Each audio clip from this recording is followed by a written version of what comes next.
Este jueves y vamos a viajar hasta lo más profundo de África, y es que vamos a hablar de una secta que hay allí, una secta en el sentido de grupo, de gente que tiene una serie de creencias y que pertenece a una tribu muy especial, a una etnia muy especial, que es la etnia de los Yombes.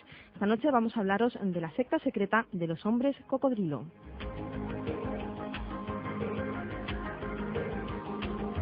Hablaremos de todo lo que tiene que ver con esta secta, con este grupo de personas, con esta religión, sobre todo en el sentido mágico de sus creencias. Vamos a hablaros de la magia de los Yombes, de la magia de la secta secreta de los hombres cocodrilo, y lo haremos con todo un experto en la materia. Vamos a llamar por teléfono, hablaremos con Ralph Alpizar Valdés, que es periodista, investigador de esta cultura africana y actualmente presidente de la Asociación de Cultura Tradicional Bantú.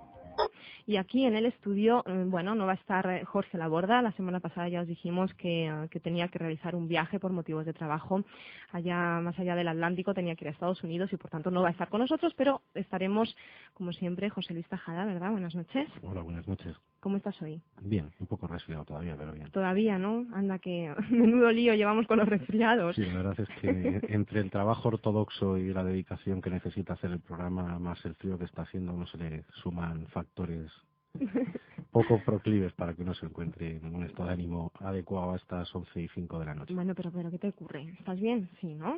Sí, resfriado. Resfriado. Resfriado sin un duro, como la mayoría de los Uy, españoles. madre mía, ¿cómo estamos hoy? Para hablar de un tema como el de esta noche. Vamos a ver, ya sabéis que vamos a hablar de ese tema de la secta secreta de los hombres cocodrilo.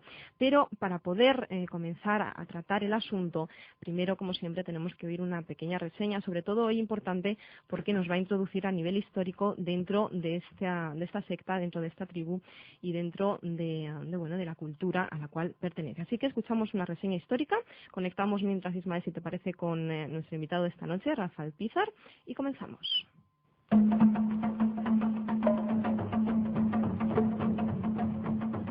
Hacia el siglo XIV, en la zona correspondiente a la actual Angola y sur de Zaire, se estableció el pueblo nómada de los bantús. Allí se encontraban desde hacía 10 siglos los llamados Yombes, antigua tribu poseedora de una férrea estructura patriarcal que prohibía la alianza con etnias diferentes a la suya. Al llegar los bantús y conquistar a los Yombes, proliferaron en la estructura social de estos ciertas sociedades secretas que giraban en torno a la figura de un tótem. Estas sectas secretas eran independientes en cada familia y velaban por corregir las infracciones de las leyes tradicionales por parte de los miembros de la comunidad. Con la llegada de los colonizadores europeos y por causa de las constantes guerras de poder entre las diferentes etnias, las sociedades secretas de los Yombes fueron consolidando sus estructuras políticas y sociales, llegando a conformar gobiernos autónomos e independientes, bajo el nombre y auspicio de sus tótem religiosos.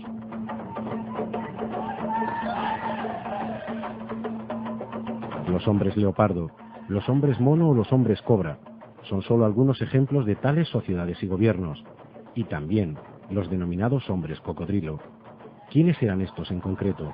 ¿Qué poderes les confería el tótem de tal animal sagrado? ¿Cuáles son los misterios que oculta la secta secreta de los hombres cocodrilo? ¿Cuáles son esos misterios? Eso es lo que vamos a tratar aquí esta noche, al otro lado, como siempre. Bueno, Ralph Alpizar, creo que ya estás ahí al otro lado del teléfono. Buenas noches. Sí, aquí estoy. Buenas noches, y buenas noches a todos. Bienvenido al otro lado, un placer. Un abrazo. Está conmigo José Luis Tajada, se lo presento. Un placer. Un placer igualmente. Bueno, Ralph, yo lo primero quería felicitarte por la publicación de ese libro que lleva el título precisamente del programa de esta noche, La secta secreta de los hombres cocodrilo. Y lo quiero decirlo primero porque bueno, para que todos los oyentes lo tengan en cuenta, abran bien las orejas, como dicen algunos colegas del medio, y lo tengan en cuenta para, si acaso, pues poder tenerlo como referencia. Lo dejamos ahí, ¿verdad, Ralph? Sí, gracias. Fenomenal. Bueno, has escuchado la reseña que hemos hecho a nivel introductorio y a nivel histórico. Sí, me Bueno, pareció muy bien. teniendo eso presente, ¿quiénes son los hombres cocodrilo? Bueno, los hombres cocodrilos son una tribu, una sociedad muy reducida que se encuentran pues en la isla de Mbamu, específicamente en la zona de Yombe, es una de las pequeñas etnias que existen dentro del complejo etnográfico Kikongo, y toda su vida, toda su cultura, todo su pensamiento filosófico se mueve en torno al tótem, que para ellos es el cocodrilo. ¿Y qué significa la palabra tótem? ¿Qué simbolismo, qué utilidad tiene un tótem? Bueno, para ellos el tótem dista mucho de ser lo que para las sociedades occidentales tenemos como tótem animista o, por así decirlo, fetichista. Para ellos el tótem es como un medio material para comunicarse con una fuerza espiritual y universal única, porque hay que decir que son monoteístas totalmente, y el tótem es aquella fuerza poderosa que es concebida por Nzambi, que es el Dios único, el Dios universal, para ellos poder comunicarse y pedir sus deseos, sus rogativas. ¿Sería un medio entonces? Sí, es un medio que tiene poder o no lo tiene, en dependencia de que se cumplan las tradiciones y no se transgredan los tabúes. Ralph, y haciendo un símil, porque la imagen que nos viene a todos cuando hablamos de tótem posiblemente sea la de los indios de Norteamérica. ¿Tiene algo que ver esta imagen preconcebida que tenemos aquí en Europa? No tiene nada que ver, porque incluso cuando uno va a visitar el tótem, yo, por ejemplo, cuando estaba en mi proceso iniciático, que me esperaba cuando llegué al Encanda, al sitio donde se hace la ceremonia, ver a un cocodrilo, porque de hecho eran hombres cocodrilos, pues resulta que el tótem es todo menos un cocodrilo. ¿Así? Es la imagen es una piedra gigante rodeada de serie de artículos mágicos como en pungo, en banga y otra serie de utensilios que no tienen nada que ver con el cocodrilo. ¿Y por qué esta secta en concreto, esta sociedad secreta, tomó como animal totémico al cocodrilo? Fundamentalmente porque su antepasado fundador en Pulumwisi, es decir, su primer antepasado, tuvo un pacto con este animal para salvar a su familia, a su tribu en aquel entonces, de la conquista de esas tierras por los poderosos reyes del imperio de Angola. Simplemente tomaron esa deidad como referente. ¿Y qué tipo de, no sé, antes has hablado que a través del tótem intentan alcanzar pues ese Dios, ¿no?, que tienen de forma monoteísta, y que cada tótem, cada animal totémico representa algo? Exacto. Entonces, en este caso, el cocodrilo, ¿qué fuerza le daría al practicante de magia o al creyente en este sistema religioso? Pues hay que partir de la base que los tótem los conciben, las tribus los conciben porque son un referente de la zona donde ellos habitan. El cocodrilo en esta zona específica de Mbamu es uno de los animales más abundantes, pero más que abundante es referente de toda su agricultura, de toda su pesca, cuando salen a cazar, cuando salen a pescar, cuando tienen que cuidarse de los ataques del cocodrilo. El cocodrilo puede destrozar todo lo que sus cabras, sus animales de ganadería, porque los ataca, y por lo tanto, pues como es un referente tan importante para ellos, se convierte de hecho en un tótem para evitar aplacar, para evitar los ataques, para evitar que le causen daño. O sea, sería entonces el símbolo que ellos tienen de su propia naturaleza, de la naturaleza de su sociedad, de la naturaleza de sus recursos, y de esa manera le adorarían y también le temerían. Le temen mucho que le temen. Le temen mucho. Sí, mucho. Todos los rituales entonces que ellos realizan en torno al tótem son siempre para intentar aplacar su ira, quizá. Pues sí. En principio son para favorecer, por ejemplo, cuando van a hacer un rito para la lluvia, ellos piensan que la lluvia puede favorecerse a partir de que el cocodrilo vive en el río. Cuando van a hacer un rito para la agricultura sea próspera, lo hacen a partir de que el cocodrilo se pone a secar en la tierra y van haciendo como referente al cocodrilo. Todo tiene como referencia el cocodrilo. Sí, eso es de forma social. Ahora, de forma mágica tiene otras connotaciones, porque el poder del cocodrilo es que tiene pocos rivales en la naturaleza. Es un depredador, es un animal de sangre fría porque es un reptil, y tiene pocos rivales en la naturaleza. Eso lo convierte a ellos en seres poderosos ante otras tribus que tienen como tótem pues el cobra o la pantera o el mono, o incluso los más poderosos que son los hombres leopardo. ¿Esos serían los que más poder adquieren respecto a todas las demás sociedades secretas? Exacto, exacto. En dependencia del tótem que tú adoras, de la fuerza mística con la que tú pactas, pues recibes una serie de poderes mágicos para poder pues luchar contra las otras fuerzas de las otras tribus que siempre son invasoras. Hay una cosa que a mí me llama mucho la atención, ¿no? Cuando nos ponemos a hablar de estas sectas, de esta asociación de personas, ¿de qué número de elementos podemos estar hablando? ¿Es una religión, es una creencia muy extendida en este caso? Es una sociedad, y ahora mismo podemos estar hablando de unas 30.000 personas en unos 5 países africanos, porque han emigrado, porque por ejemplo antes estamos hablando de cuando esta secta cogió su auge, era todo un imperio, el Imperio Congo. Pues ahora mismo estamos hablando que ya el Imperio Congo no existe, existen 4 países en la región, que son Angola, el Congo Brazzaville, el Congo Kinshasa, Centro África y Kenia, por ejemplo. Y entonces, pues, estamos hablando que la tribu se ha dispersado, han emigrado y siguen manteniendo esos contactos.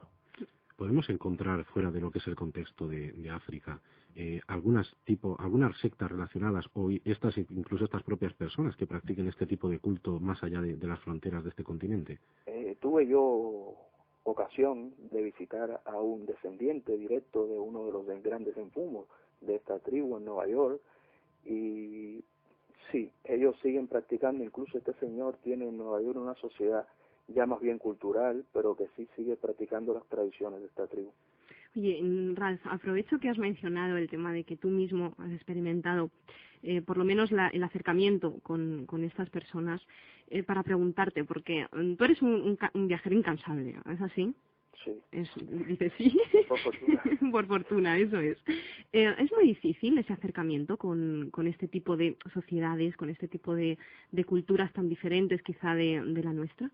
Sí, es bastante difícil. La verdad es que pasas muchas vicisitudes antes de poder dejar al menos que te den una noción de lo que hacen, porque son muy herméticos, son extremadamente herméticos. Yo tuve una serie de consecuencias que llevaron a que se abrieran, porque estaba haciendo un trabajo, digamos, oficial del gobierno de Angola para investigar toda una serie de problemas etnográficos que existían en la zona, y me facilitaron por la parte oficial. Lo que pasa que yo luego me impliqué de forma personal. ¿Hasta qué punto te implicaste, Ras? Mucho, me impliqué mucho. De hecho, tuve que participar en la iniciación. Me iniciaron dentro de la secta como un miembro más de la tribu, porque si no, no podía tener acceso al conocimiento, y mi prioridad era el conocimiento, era ver pues aquellas cosas maravillosas que se hablaban de las transformaciones metamorfósicas y toda esa serie de cosas, y era imposible desde una óptica cultural investigativa únicamente poder penetrar a... Estamos hablando entonces con un auténtico hombre cocodrilo. ¿Intuyo? En teoría sí. En teoría sí. En teoría. Lo que pasa es que yo soy un hombre cocodrilo excepcional, porque trasgrego casi todos los tabúes. ¿Qué tabúes son esos? Antes has mencionado esa palabra, la palabra tabú.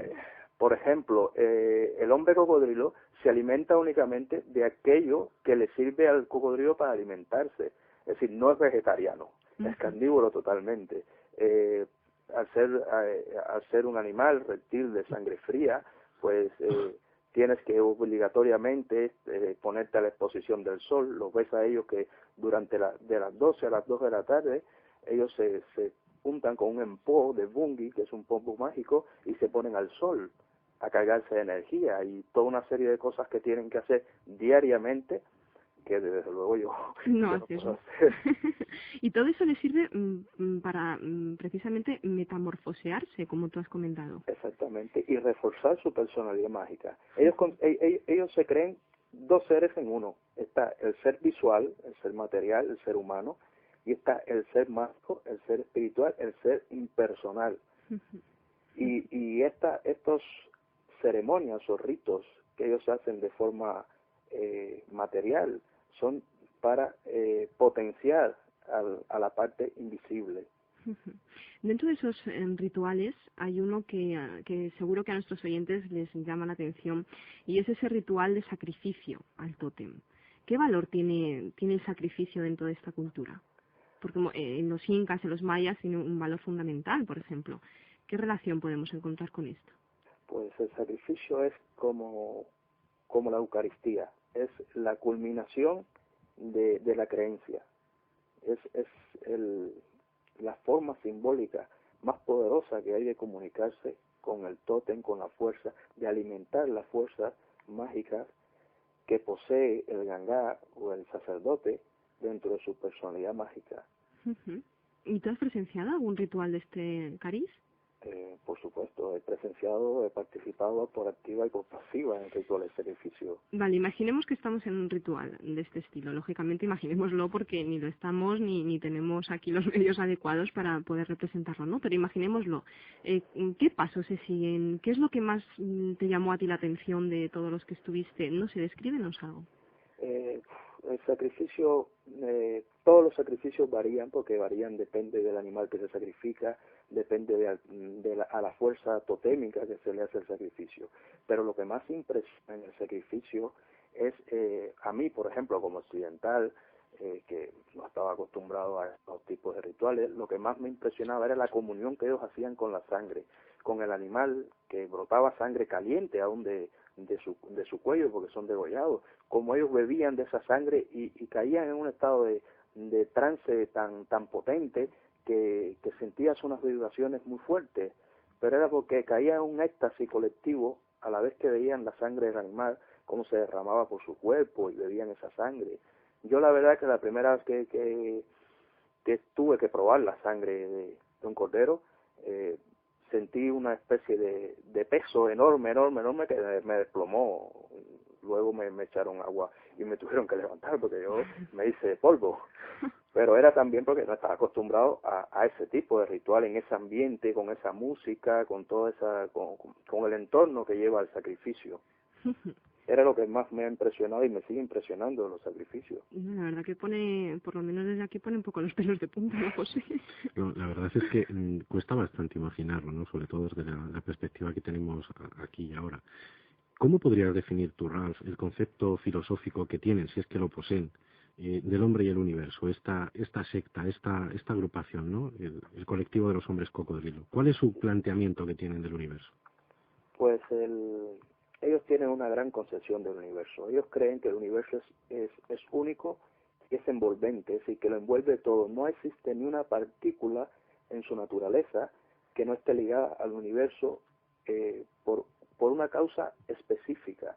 No creen en el azar, no creen en la casualidad, piensan que todo está predestinado por Ensambi, por Dios, pero no es un Dios personal. Ellos creen únicamente en un Dios impersonal, un Dios que es mente, que es única y que interrelaciona las cosas materiales y las cosas inmateriales.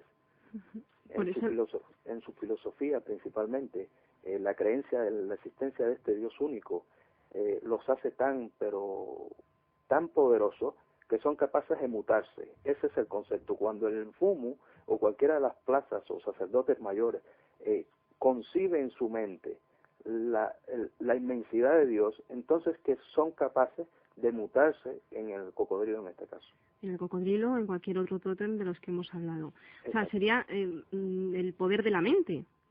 Más bien es un proceso mental. Yo estuve participando en ceremonias, por ejemplo, y yo esperaba pues lo que todos sabemos, la ayahuasca, cualquier droga alucinógena, de tipo de efecto por calor pero no, es simplemente un proceso mental de autosugestión tan potente, tan poderoso, que es increíble cómo se transforma la persona en un animal, pero un animal total, que se arrastra como el cocodrilo, que se pone en cuatro patas como si fuera el propio animal, pero no lo hace una persona normal, sino esa fuerza de pensamiento, esa identificación plena con ese animal. Hay una cosa que a lo mejor por desgracia es lo poco que trasciende, ¿no?, de estas culturas tan apasionantes y tan desconocidas, ¿no? Y es el concepto de magia. Todos hemos oído hablar de la magia y el poder que pueden llegar a tener este tipo de magias que provienen de culturas casi me atrevería a llamar ancestrales. ¿Es poderosa la magia que se puede desprender de los hombres cocodrilo? Sí, efectivamente es muy poderosa. Es muy poderosa en dos aspectos. Es poderosa en el proceso que ellos utilizan plantas que conocen muy bien, que dosifican muy bien y que pueden que para ellos es magia, para mí puede ser química, puede ser alquimia, y que ellos la utilizan con fines mágicos. Pero también es poderosa en el sentido de que esta creencia de la efectividad de la magia está tan generalizada en toda la sociedad yombe, inclusive puedo asegurarte en casi toda la sociedad africana, que el mero hecho de saber de que a ti alguien te ha hecho magia te causa estragos. Bueno, pero es que eso funciona con cualquier tipo de magia en cualquier cultura, creo yo. O sea, la idea de creer en la magia hace que la magia funcione, tanto para el que la practica como para el que se cree hechizado, ¿no?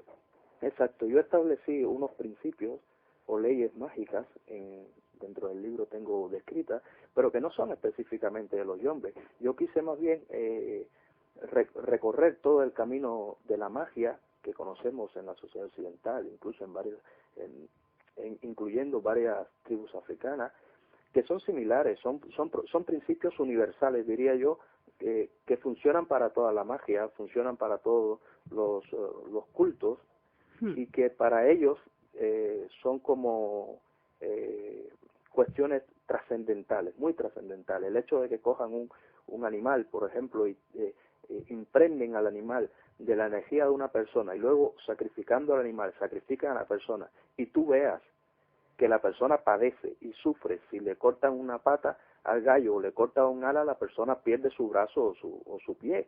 Eso es algo que es fácil de describir, pero es difícil de comprender.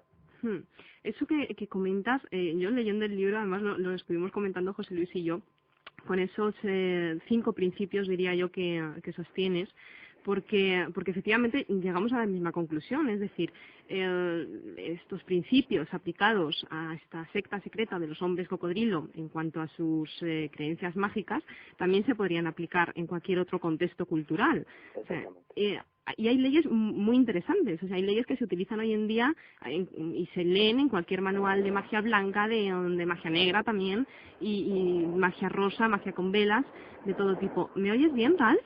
Sí, te oigo bien. Ay, es que se cuela muchísimo ruido, hijo mío. Por ejemplo, la ley de semejanza. La ley de semejanza.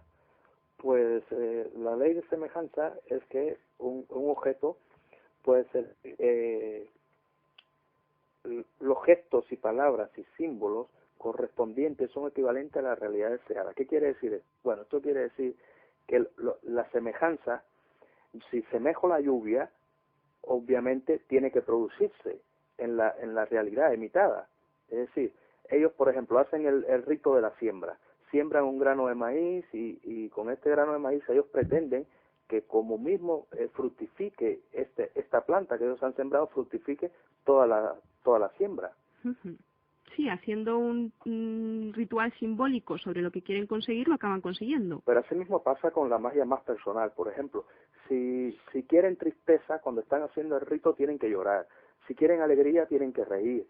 Si quieren, por ejemplo, desearle un mal a una persona, ellos tienen que hablar, tienen que pronunciarse, tienen que hacer los gestos, los amagos correspondientes a eso que ellos quieren. Ahí has dicho una cosa muy importante, Ralph, el poder de la palabra, el poder de la necesidad de hablar en todos los rituales. Es indispensable. La palabra tiene que estar unida con el gesto y la acción. Es indispensable para que la magia sea efectiva. Si tú no acompañas la magia de palabras, la magia es inefectiva. Y dentro de todos estos rituales, vamos a rescatar de nuevo la figura del cocodrilo. Supongo que tendrá cierto valor en muchos de sus rituales. En todos. En todos. Todos giran en torno al cocodrilo. Por ejemplo, el cocodrilo tiene una característica que cuando se pone a atacar se pone en línea recta y se alza de las patas de adelante. Pues ellos cuando hacen un ritual, cualquier ritual que sea, para atacar, pues ellos optan la misma posición. ¿Esto qué hace? Al ser semejante al animal totémico, pues transmuta la fuerza del animal totémico a ese ritual que ellos realizan. En todo este sistema de creencias, vamos a ver, estamos hablando de rituales mágicos, de creencias muy potentes, de incluso metamorfosis del practicante en magia con el animal totémico. Supongo que se tendrá que hacer una preparación muy exhaustiva con los principiantes, ¿no? Con los iniciados.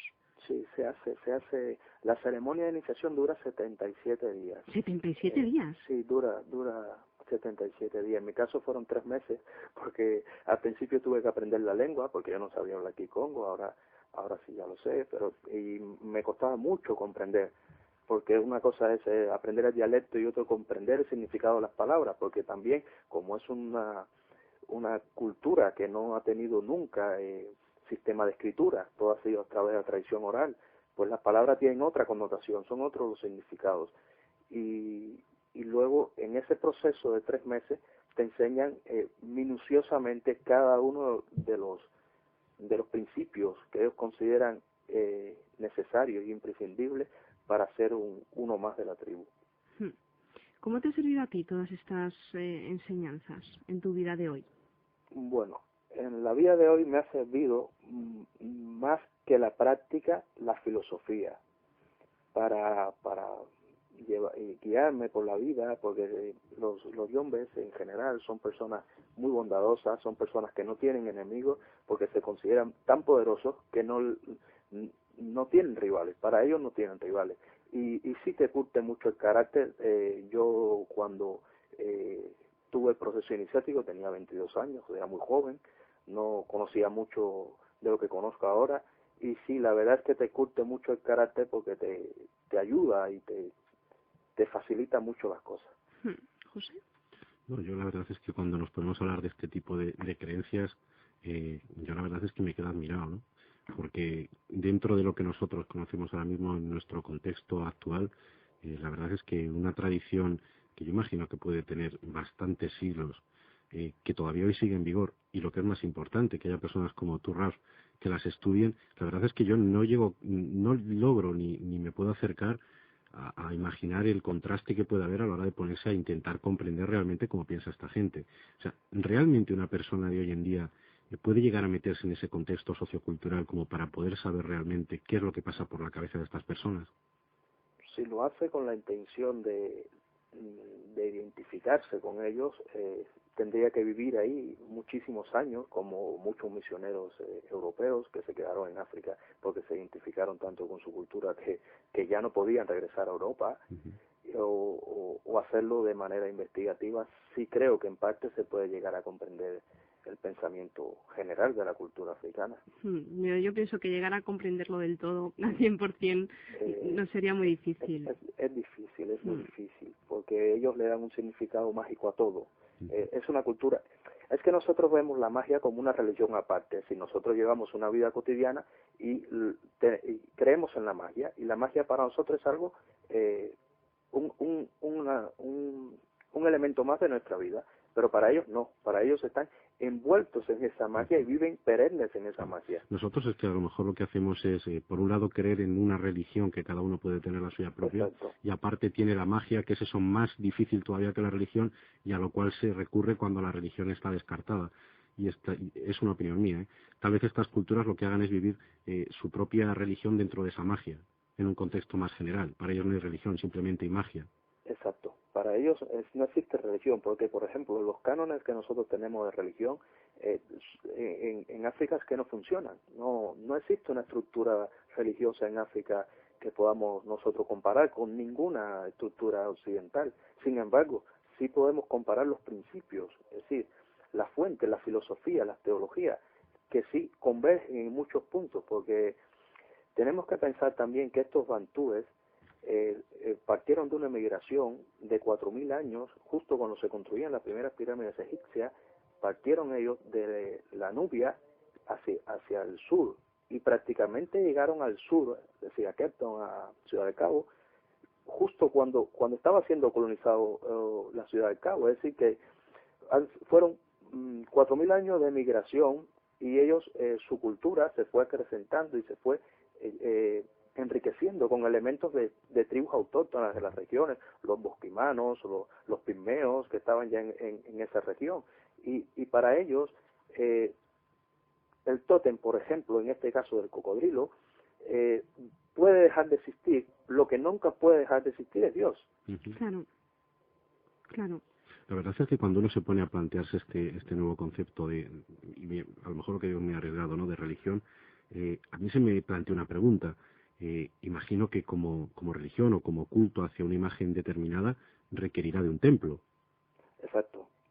Ellos tienen un templo, pero es un templo muy curioso, porque el templo es la aldea en su totalidad. Lo que pasa es que dentro de la aldea existe un lugar para el culto, para el tótem, que es una aldea dentro de la aldea, pero la aldea en general está dispuesta mágicamente, es decir, la entrada de la aldea siempre tiene que ser por el norte, no pueden haber puertas por el sur, toda una estructura que es mágica.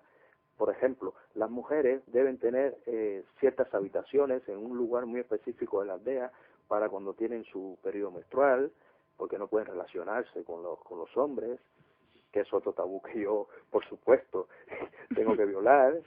Sí, porque son muy estrictos en eso. Las mujeres cuando tienen la menstruación no pueden ni tan siquiera tocar nada, ningún utensilio que el hombre pueda utilizar.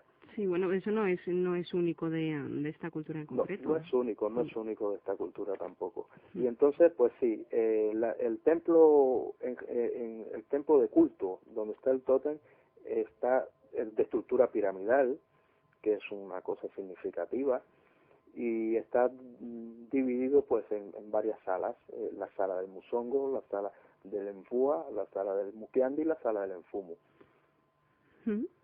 ¿Qué simbolismo tiene cada una de esas salas? Pues una es la sala, por ejemplo, la sala del Musongo. El Musongo es el adivino, es el que puede hablar con el tótem, porque no todos también, aunque tengan grados, pueden hablar con el tótem. Aunque sean sacerdotes importantes, cada uno tiene una función muy específica. El Musongo, por ejemplo, es la adivinación. Por tanto, es la puerta de entrada de la vida y de la muerte. Es por donde deben entrar y salir todas las personas. No se puede salir ni entrar por ninguna otra puerta que no sea la de la habitación del Musongo. El Enfúa es el sacerdote pues mágico, es el mago, el que después de la adivinación hace los rituales, el que sabe qué es lo más conveniente, el que sabe qué es lo más propicio, el que sabe exactamente qué ritual debe hacerse a cada persona. Después pasa el Mukiandi, que no tiene nada que ver, no juega ningún papel mágico entre la tribu, simplemente es un juez, es una persona sabia que sabe las leyes, las tradiciones orales a la perfección, y es el que determina con su sabiduría aquello que es conveniente hacer o aquella decisión que se debe tomar. Y después está el Enfumo, que es un semidios, porque es una persona que se considera mutada. A la vez que le dan el grado de Enfumo, lo consideran una persona ya totalmente fuera del mundo material, que es totalmente un ente espiritual. Y totalmente relacionado y vinculado con ese cocodrilo. Sí, exactamente, con el tótem. O sea, vemos entonces también que dependiendo de la función mágica, o más que mágica, ¿no?, porque has comentado que hay algunos miembros que no tienen función mágica. Pero bueno, la sociedad en sí está estructurada con una férrea jerarquía. Sí, tiene una férrea jerarquía, también con simbolismos mágicos, por supuesto, que van desde el Musila hasta el Enfumo. Son 7 plazas, con 7 grados, con todo caracteres con 7. Es que el 7 es el número por excelencia sagrado, es el número del cocodrilo. Sí. Y según esas escalas existen, ¿se puede, es fácil la movilidad dentro de ellas o son estáticas? No, son totalmente estáticas. Es decir, ¿te refieres a la sucesión de Sí, quiero decir, una persona que haya alcanzado el primer grado puede pasar al segundo y de ahí hasta el séptimo llegar a ser un mufu. No es posible. No es porque posible. Cada persona tiene una misión en esta vida. Entonces hay personas que su signo por su nacimiento, a la hora de su iniciación, marcan que esa persona pues solamente puede ser musongo, y simplemente tendrá siempre el tercer grado y nunca podrá ser Enfumo.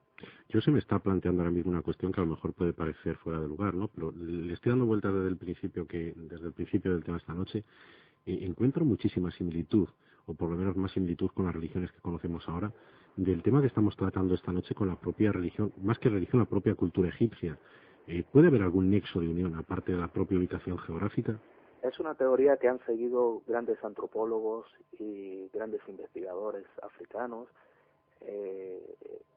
Hemos buscado todos los lazos de conexión habidos y por haber. En las tradiciones orales nos hablan muchas tradiciones orales partiendo de los símbolos, la simbología piramidal y todas estas estructuras de dioses, por ejemplo, egipcios, como que tenían referentes animales.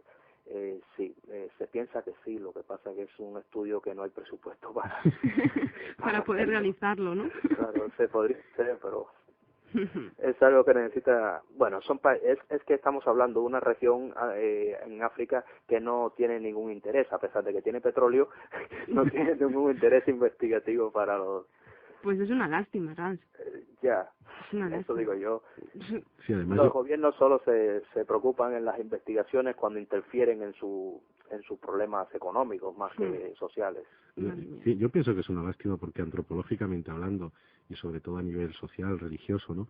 Se podría aprender mucho porque posiblemente de estas culturas, no me gustaría llamarlas menos desarrolladas, ¿no? Digamos que tienen una tradición mucho más amplia y que se conservan en el estado puro, posiblemente podríamos encontrar un denominador común con lo que ahora mismo vivimos aquí en esta parte del mundo, ¿no? Es una lástima que se desconozca o que se investigue tan poco de lo que ha sido la cuna de la civilización, porque no olvidemos que el hombre proviene de allí, su cultura y su religión viene de allí precisamente, ¿no?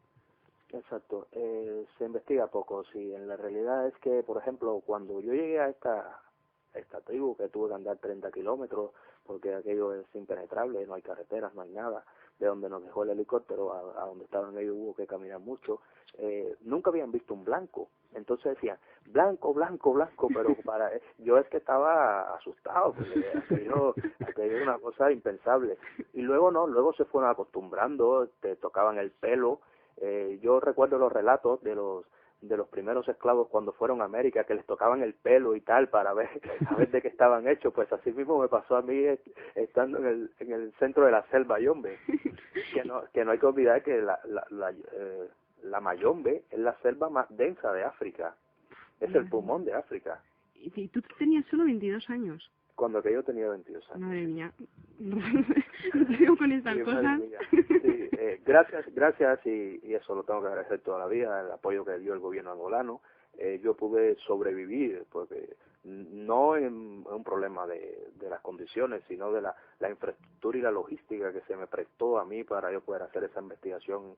Fue impresionante porque date cuenta que ahí no hay teléfono, no hay absolutamente nada. Claro. Yo tenía que reportar cada cierto tiempo, 2 veces al día, incluso a un helicóptero que tenía un receptor a 30 kilómetros para decir que estaba bien, porque es una zona de conflicto. No hay que olvidar que Angola es un país que lleva 30 años en conflicto. Claro, es un lugar peligroso. Sí, es muy peligroso, y más para uno que no está inmunizado yo cogí 4 veces paludismo, estuve 4 veces enfermo de paludismo. Para ellos es como catarro, pero para alguien, claro, madre mía, o sea que encima digo de milagro, arriesgando tu propia vida. Sí, es impresionante, uno va atravesando la selva y ellos van descalzos, como es lógico, y te dicen, cuidado que esa planta es venenosa, cuidado que esto no sé qué, cuidado que... Claro, pero es que es lógico, ellos están en el entorno suyo y nosotros en ese sentido seríamos los extraños, ¿no? Entonces, son muy vulnerables, muy vulnerables. Ahí es cuando uno se da cuenta de lo insignificantes que somos y de lo poquita cosa. Ralf, vamos a conectar, si te parece, con Paco Alonso, el coordinador del canal Al Otro Lado dentro del IRC Hispano, para ver qué preguntas están haciendo los internautas. ¿Te parece? Me parece. Vamos a ver, Paco, buenas noches. Hola, buenas noches. Os tengo que decir que no sabéis lo interesante que está hecha de esta noche. ¿Ah, sí? ¿Hay mucha muchísimo, gente? Muchísimo. Sí. Hay bastantes sitios del mundo. ¿Sí? Incluso un amigo que nos acompañó la semana pasada, Freddy, que desde aquí tengo la posibilidad de saludarle, nos está escribiendo desde Tunja, departamento de Boyacá, Colombia. ¿Desde Colombia? Desde Colombia. Y me ha hecho infinidad de comentarios, no para de mandármelos, y uno de ellos es que dice que en Sudamérica se cree que los delfines rosados son brujos y que pueden salir del río y caminar entre los hombres. Exacto. Sería otra forma de... Es una creencia sudamericana que también he estudiado un poco, y en este caso, pues en los hombres cocodrilo tiene mucha similitud. Date cuenta que por la noche nadie es capaz de salir de la zona, digamos, de seguridad de la aldea, porque son conscientes de que el cocodrilo puede salir del río y comérselo. De hecho sucede, de hecho aparecen muertos y es producto de cualquier otra cosa, pienso yo en mi mente un poco racionalista, que puede ser consecuencia de un asalto o de cualquier otra cosa, pero ellos no, ellos están convencidos de que es el cocodrilo quien ha hecho eso. Hay una historia muy curiosa con relación a eso. Yo presencié algo totalmente fuera de lo normal, es decir, algo que yo no concibo ni concebiré nunca. Yo conocí un caso de una chica que es un matrimonio que tuvo un niño. Bien, este niño murió por enfermedad, digo yo. Bueno, ellos decían que era porque le habían causado un mal, le habían hecho un daño. Bien, el padre y la madre fueron al Enfúa, y el Enfúa hizo un trabajo de magia y les dijo que ellos habían recibido un daño, pero que no sabía de quién era, que podía haber sido el padre de ella o el padre de él. Yo conocía al padre de ella porque era músico y lo conocía y es una persona pues que para nada ha practicado la magia, pero bueno, en ese sentido no había distinción. El muchacho fue con una pistola, mató al padre de ella y mató al padre de él. Vino la guardia del gobernador y no pasó nada. Dijo que eso se había resuelto de una manera tradicional, simple y llanamente, y ya está. La fuerza de la tradición. La fuerza es impresionante como ellos, pero así se rigen sus vidas, esa es la fuerza de la tradición. Yo cuando vi aquello dije, que nadie diga que yo hice nada. Por Dios bendito, ¿no? Dios me libre. No, pero es un detalle muy importante, ¿eh? La fuerza de la tradición, el valor que se le da a los antepasados, a la propia historia de la cultura, ¿no? A la historia de cada uno de ellos. Es impresionante. Paco, otra pregunta. Mira, pues sí, pues Freddy, aparte de este comentario, bueno, que me ha corregido que se dice Boyacá. Boyacá. No lo decía mal, Boyacá. Bueno, pues después de esa aclaración nos hace la siguiente pregunta. Dice, ¿existe alguna relación en los ritos de los hombres cocodrilos con los animales guías de los indios americanos? A ver, hemos mencionado algo al principio del programa, pero indaguemos un poquito más en ese aspecto, Ral. Vamos a ver, la cultura yo creo que es universal y científicamente no está probado que exista ninguna relación, pero como vemos, y en el mismo libro yo lo expreso, los principios estos o leyes mágicas que yo hablo, es que es universal. Las filosofías se nacen o se modifican de un sitio a otro, pero claro, obviamente no existe ninguna relación. Aunque podemos encontrar cultos en Sudamérica, incluso en Norteamérica, que tienen pues las mismas bases. Sí, que aunque no haya una relación demostrada científicamente, sí es posible encontrar similitudes, al igual que yo por lo menos las he encontrado también con la religión que practicamos la mayoría de los que estamos aquí ahora, ¿no? Siempre hay principios comunes en todo. Muchos principios siempre. Y nunca se puede descartar nada. Exactamente. Que no sé, por lo contrario, por lo menos yo nunca descarto nada. Me Eso gusta siempre pensar que todo es posible. Esa es una postura inteligente, Rafa. Más preguntas, Paco. Mira, pues sí, desde Italia, en la ciudad de Viterbo, Loreta nos hace la siguiente. ¿Esta secta tiene algún símbolo al que tengan respeto o adoración? Pues el triángulo.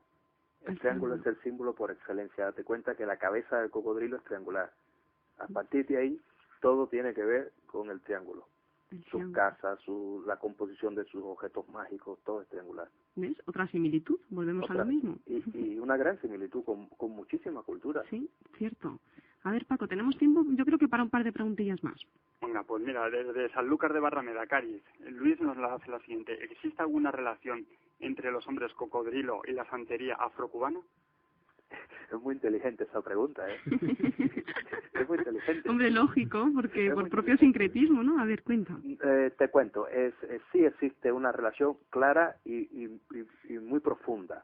En el siglo XVIII, uno de los principales enfumus de la tribu de los hombres cocodrilo fue llevado como esclavo a Cuba, precisamente a la región de Cabañas, en la provincia de Pinar del Río, y se fundó ahí una secta, digamos, una sociedad que luego originó en lo que actualmente se conoce como el palo mayombe en Cuba. Estos son los orígenes del palo mayombe, por eso se llama palo mayombe, porque viene de la zona de los yombes. Ah, claro. Claro. Por eso digo que es una pregunta muy inteligente, porque realmente sí existe una conexión directa, clara y que está demostrada en este libro y en otras investigaciones que se han hecho. Bueno, felicitaciones a... ¿Cómo era? ¿Freddy? No, Freddy era el anterior. Esa era Loreta. Loreta. Loreta desde Viterbo, en Italia. No, era de Cádiz. Eso sí, es verdad. Tenemos ya tantos oyentes. Tengo infinidad de preguntas y de comentarios que, por cierto, Freddy te manda saludos. Ah, vale, Freddy, saludos para ti también, claro que sí. Una última pregunta, Paco. La última pregunta nos la hace María desde Valladolid. Dice, ¿tienen sentido del pecado? ¿Tienen sentido del pecado? Es bastante difícil de responder. Sentido del pecado, pues eso depende de lo que tú creas que es pecado. No, pues. Tendríamos que definir qué es pecado. Ahí está. Es pecado, claro. Para ellos el sentido del pecado sería la transgresión de cualquiera de sus tabúes. Y en ese sentido le costaría la vida, como es lógico, porque la transgresión de un tabú en África es costarle la vida a la persona. No se andan con chiquitas. No, ahí no se andan con chiquitas. Paco Alonso, gracias por tu intervención. Nos oímos el jueves que viene. Vale, y ya para terminar, recuerdos de Claudio, de Ciencia Murcia. Ah, fenomenal, de la llave del conocimiento. También ya os digo que está esto a tope. Está a tope. Pues muchos saludos para los internautas y que continúen escuchando porque el programa sigue. Claro que sí. Gracias, Paco. Vale, de nada. Buenas noches. Esa pregunta sobre la relación entre esta cultura y la cultura, pues que ahora mismo se practica en muchos puntos de Sudamérica, no solo es inteligente, sino que nos remite a lo que llevamos hablando en muchos momentos esta noche, ¿no? A esa capacidad de sincretismo que tienen una cultura con otra. Quiero decir, cuando llegaron los bantús allí y intentaron colonizar, y de hecho colonizaron a los yombes intentaron protegerse, creando estas sectas, proteger sus tabúes, proteger su tradición, sus antepasados y sus creencias. Pero supongo que también sincretizaron de alguna forma la propia cultura bantú. De hecho, sí. De hecho, se convirtieron en bantúes de referencia. Ahora mismo no existe ningún tipo de vínculos con los autóctonos, no, ya son realmente bantúes porque desaparecieron. Las migraciones casi siempre son depredadoras. Claro. Llegan a los sitios y absorben todo, y en este caso sucede igual en África. Bueno, Ralfi, ¿para cuándo una nueva investigación dentro de este mundo apasionante de las culturas africanas? De hecho ya estoy haciendo una, sí, ¿no? Va a resultar, me parece que es muy interesante. No es todo lo grande que pudiera ser, pero sí estoy haciendo una investigación aquí en España sobre la influencia de las culturas africanas y las culturas sudamericanas en la cultura española. ¿Y qué influencia están teniendo? Es impresionante, sí, es impresionante con la cantidad de sectas o digamos sociedades que se han traspolado y transculturado con las culturas españolas, como los umbandas en Brasil, o el candomblé brasileño, o la santería misma cubana, o el palomayombe cubano, o el espiritismo, en ese sentido va la investigación. Bueno, pues cuando publiques un libro con esa investigación, te queremos aquí al otro lado, ¿eh? Pues seguramente.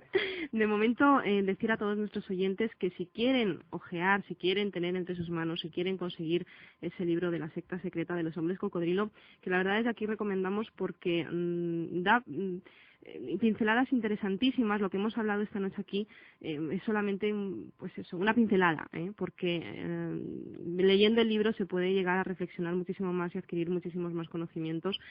Si quieren alguno de los que nos están escuchando obtener más referencias, pueden escribir a una dirección de correo electrónico que vamos a dar ahora mismo, así que coged papel y boli, que es la siguiente: idea@santerialamilagrosa.com, idea@santerialamilagrosa.com. De todas maneras, visitando la página web de Al Otro Lado, en www.alotrolado2001.com, también podéis encontrar la manera de contactar con Ralph para que él los informe de cómo conseguir el libro, porque la verdad que es interesante, ¿que sí, Ralph?